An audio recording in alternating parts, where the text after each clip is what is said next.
Gaya ni Kadamyan, si Kahuling akin ding nakakwentuhan.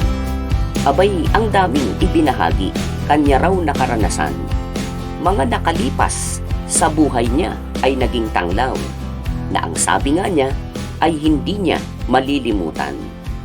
Mga panahon daw iyon ng kanyang kalakasan, mapipintog na uhay ng kanyang kabataan.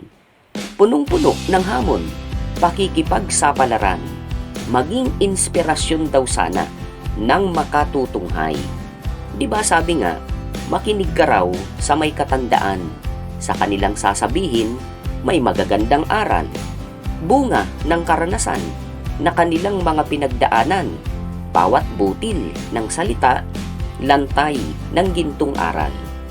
Ito pa lang si Kahuling, matagal na sa iglesia. Abay, kawayan at kogon pa daw ang mga kapilya. Doon kawayan at kogon, kapilya namin. Tapos doon po kami sumasamba na. Wala pang malalaki na gaya ng templo, mga konkretong kapilya ng Iglesia ni Cristo. Naranasan din daw nila na magpalipat-lipat. Kung di na sila kasya, hahanap ng ibang pugad. Pagsamba noon, palipat-lipat. Binibilang ko, 13. Palipat-lipat. Maliliit lang na bahay dahil kakaunti naman ang makaalit. Di po ba nakakapagod, kapatid na huling? Ano ang sinasabi ng mga nakatingin? Silang nanggigigil na kayo po ay usigin. E di ang tingin sa inyo ay mga basang sisiw? Iyon daw ang panahon na sila'y naglalakad lang. Papunta sa sambahan, talagang tiyagaan. Itong si Kahuling, di raw pahuhuli naman. Malayo o malapit o kahit saan man yan.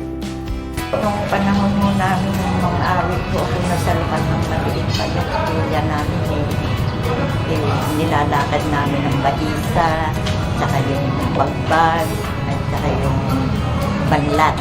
Yang kami madalas, araw-araw yun, halos nagpupunta kami doon.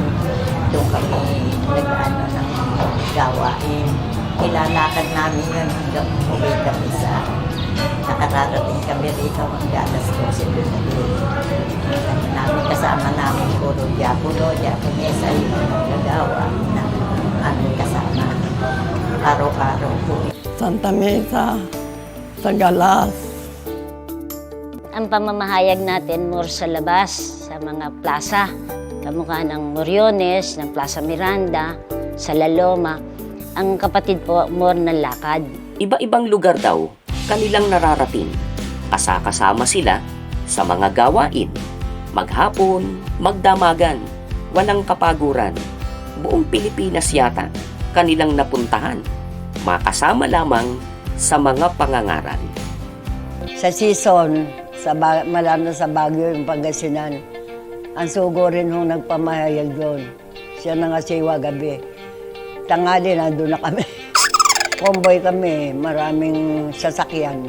Ang mga sasakyan mo nung kasama namin, Buick, Chevrolet, kami, Ford na luma pong style. Meron tayong pamamahayag sa Lumban, Laguna, sa Batangas City, sa Sampaloc Lake. Lahat po yan napuntahan po namin. Marami pa. Sa Quezon, sumasama po kami dyan. Sa Baguio. Sumakay kami ng tren buhat dito sa Tutuban hanggang Damortes. Di raw sila tumitigil o nagsasawa man lamang. Makaramdaman ng pagod ay maligaya naman. Ang saya raw ng kapatiran ay ramdam ng sino man. Nagkukumustahan, iba-iba man ang pinanggalingan. Sabi nga ng PNR, the longest trip na ginawa ng PNR na ilang cave, ilang tren ho yung ang saya-saya po namin dahil ang mga kapatid, iba-ibang lokal, makikita mo, kumustahan dahil open ho yung way ng nakakapaglakad sa loob ng tren. Pagdating ho sa Meda Mortis, sinalo na kami ng mga buses hanggang sa plaza sa Baguio, nagkaroon nga ng pamamahayag. Itong kapatiran, ang sisipag daw mag-akay. Isa na si Kahuling, di raw siya nawawalan. Kakilala, kaibigan, umakasalubong lang na isasama niya para makinig ng aral. masigla ako mag-akay. Marami akong naaakay ng mga panahon. Sa kapilya po, lumang kapilya, sa Prudencio. Doon ko po dinadala yung mga panauhin namin noong panahon noon. Sari-saring karanasan, ang daming pinagdaanan. Itong kapatiran, inuusig kaliwat kanan. Mga nagagalit, sa iglesia ay ayaw. Pag nasasaling ang aral, mambabato na lamang. Dumadalo ho kami sa mga diskusyon. Sa tatakan, binabato ho kami. Nagagalit ho sa dahil minsan sa diskusyon, marami nababanggit na tungkol sa iglesia, maraming na laban sa hindi iglesia. Kaya yun, magagalit ho sila, babatuhin kami. Minsan ho kami, tatago lang ho kami sa kanal.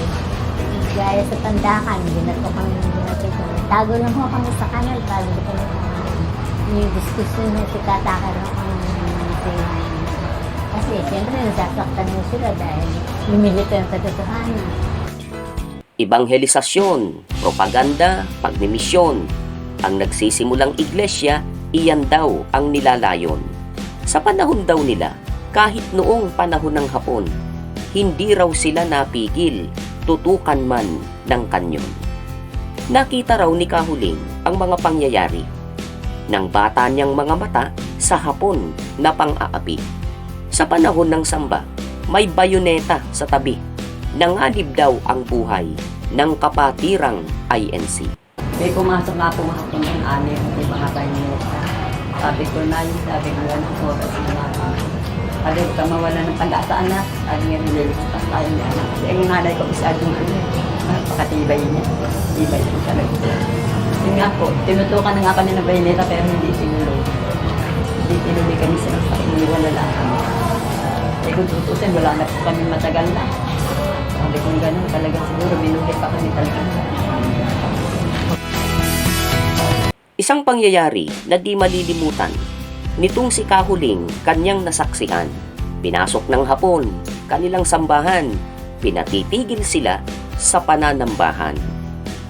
Ang kanilang kapatid na Manalo raw, ang target ng pagsalakay. Huhulihin yata sa kung anong dahilan. Ang isa pong natatandaan ko kay kapatid na Manalo noong Japanese time, nung akyatin siya rito ng mga Hapon, na pilit siyang ibinababa. Parang hinuhuli po siya noon eh. Ang nasa pagsamba po. Nanalangin po ang kapatid na Manalo. Pati sila, nakipanalangin, tahimik po sila. Totoong mapanganib ang mga paglalakbay. Nagkalat na kaaway, maaari kang mapatay. Itong kapatiran, tuloy-tuloy lang daw. Punta sa kapilya, halos araw-araw. Habang itong mga Hapon, sa daanan, nagbabantay. Dano kami sa may release ng tren papuntang kapilya dahil para yun ang malapit na daan, hindi na kami dumadaan sa karsada. Nandyan yung mga sentring Hapon. At saka nandun pa yung mga anti-aircraft nila nakatanim sa release ng tren. Ngayon, bawat daan namin doon, siyempre sasaludo ka ng sasaludo. Pag uwi namin, ganun din po. Araw-araw hanggang sa dumating ang bautisman, mabautisman kami sa Bautisterio sa Mandaluyong. Ang resulta daw po ng lahat ng iyan, mga karanasan na di malilimutan. Isama na rin daw lahat, galit at pang-uuyam, mga pag-uusig at mga kahirapan. Sa gaya ni Kahuling, positibo ang kinalabasan. Yan ko po, lalong tumibay po ang aking pananalig. Marami daw sila na nasa kapatiran na kayang suungin ang kahit ano paman. Bunga daw ng pag-ibig, sa Diyos ay pagmamahal. Sila'y magpapatuloy, anuman ang maging hadlang. Hindi ako madadaig ng mga kapighatian, ng mga suliranin, lahat ng problema. Hindi ako kayang hadlangan bilang isang Iglesia ni Cristo. Katunayan daw niyan magpahanggang ngayon. Ang tungkuling bigay, pilit, iniaahon. Manghina man ang katawan pagsapit ng dapit hapon. Walang kapagurang, ito'y isusulong. Mahal ko pong aking tungkulin dahil mula po nang maging mang-aawit ako, bata pa ako. Awa ng Diyos po, hindi ko po napabayaan ang tungkulin ko. Yun lamang po ang tanging kayamanan na iniwan sa amin ng aming magulang. Awa po ng Diyos mula noong 1946 hanggang ngayon po ay meron po akong tungkuling hinahawakan sa iglesia. Ang tanong ko kay Kahuling, paano nyo po nagawa iyan? Ang lahat ng bagay, inyong napagtiisan. Magmula nung bata at ngayong mahina na ang katawan, ay hindi nagmaliw paglingkuran ang may lalang. Sumasampalataya.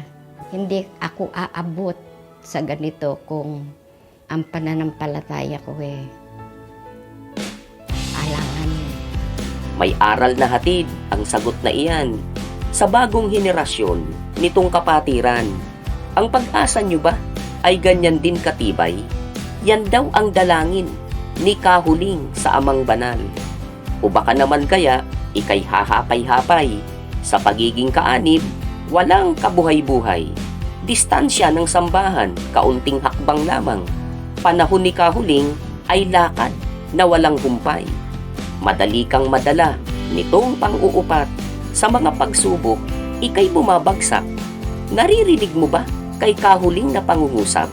Ang lahat ng iyan sa kanya'y walang talab. Aking pananampalataya.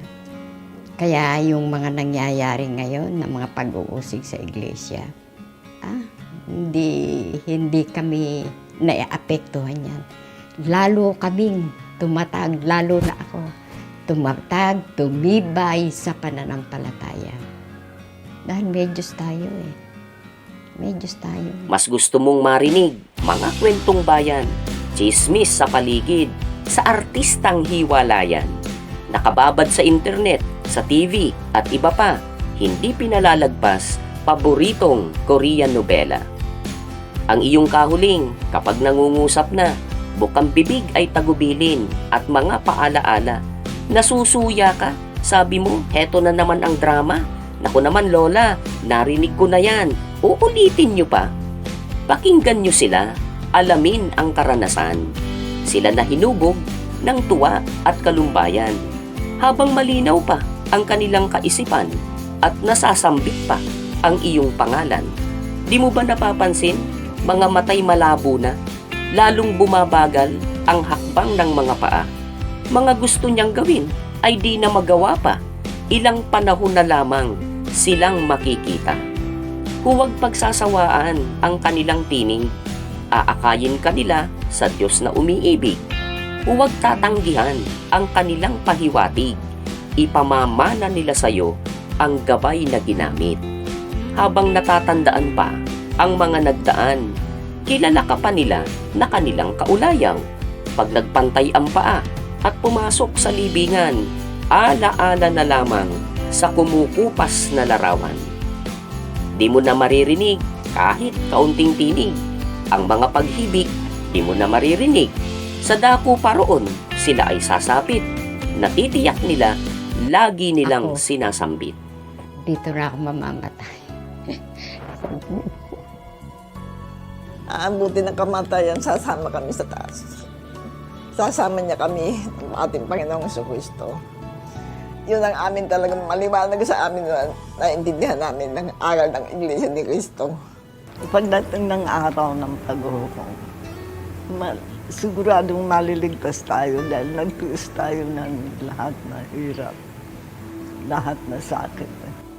Yan ang ating kaligayahan pagdating ng araw na tayo'y kukunin ng ating Panginoon sa Kristo, dadalhin sa Bayang Banal.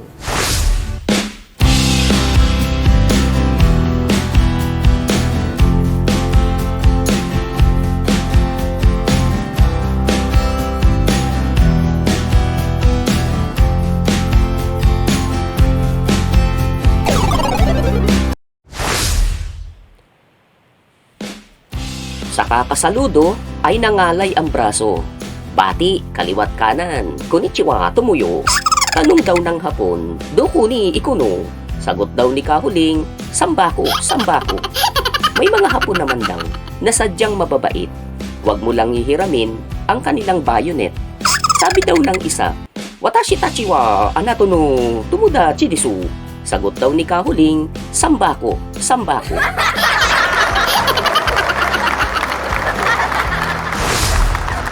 Batiin daw natin ang gwapong manggagawa ng lokal ng Kanlubang na si kapatid na Albren de los Reyes at ang kapatid niya na si Bukni mula ang pagbati kay Lady Butterfly. Shout out naman at happy birthday daw kay Ka Leonard Gargoles mula ang pagbati sa Pagbilao family at kay Gerard Pagbilao. Shout out kay Jess Sardanyas mula dyan sa lokal ng Gapas, distrito ng Quezon East. Happy Thanksgiving daw po sa lahat ng kapatiran sa INC. Shout out din sa Torno family from lokal ng Nagkaisang Nayon, Quezon City mula kay Ayla Marie Torno. Happy viewing po sa inyo. Shout out din kay Chris Bon, pagbati sa lokal ng Dapog, Iloilo North. Shout out pa rin kay at Lenor Mapal. Ganon din shout out kay Woody Betico ng lokal ng Bagong Ilog Distrito ng Metro Manila East. At sa Blackpool, GWS, Great Britain at sa Papa family mula kay Roberto Papa. Shout out kay June Reyes, salamat sa suporta. Pagbati kay Cas M Vlog ng lokal ng Kalibo. Pagbati rin sa asawa ni Nickmar Villamor Juanite na si Ana Girly Juanite dyan sa lokal ng Mandawi City, Cebu. Shout out kay Ofer Temi ng lokal ng Binakag, Batak City, Ilocos Norte. At ganun din kay Romeo Gueco ng lokal ng North Vancouver, distrito ng British Columbia, Canada.